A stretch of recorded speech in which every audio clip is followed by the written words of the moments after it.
সিলেটের কুশিয়ারা নদী তীরবর্তী জকিগঞ্জ, কানাইঘাট, বিয়ানীবাজার, গোপালগঞ্জ ও ওসমানীনগর উপজেলায় বিস্তৃত হচ্ছে বন্যা পরিস্থিতি। প্লাবিত হচ্ছে নতুন নতুন এলাকা, তলিয়ে যাচ্ছে বসতবাড়ি, শিক্ষা প্রতিষ্ঠান ও হাটবাজার।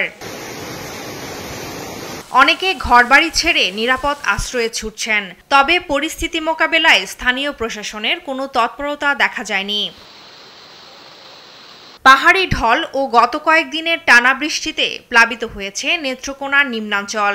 এতে তলিয়ে গেছে গ্রামীণ রাস্তাঘাট। এ অবস্থায় চরম দুর্ভোগে পড়েছেন হাজারো মানুষ।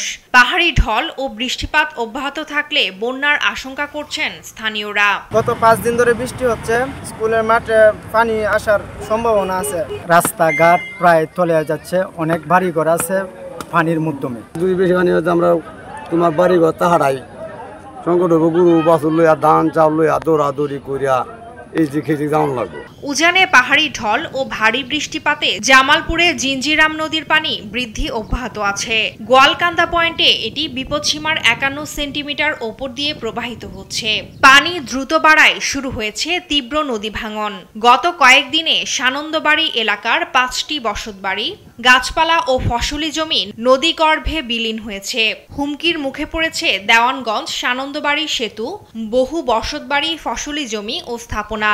এছাড়াও ভারত সীমান্তবর্তী হাড়ুয়াবাড়ি, পান্তামারি, উত্তর গোয়ালকান্দা ও পাথরের চর গ্রামে শুরু হয়েছে নদী ভাঙন। আমরা এখানে থাকতেই পারতেছি না, এরকম ভাঙা ভাঙতেছে।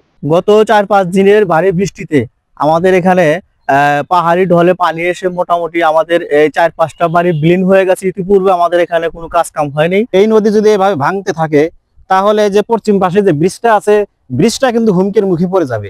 টুম্পা আফরোজ, নিউজ ডেস্ক, দেশ টিভি।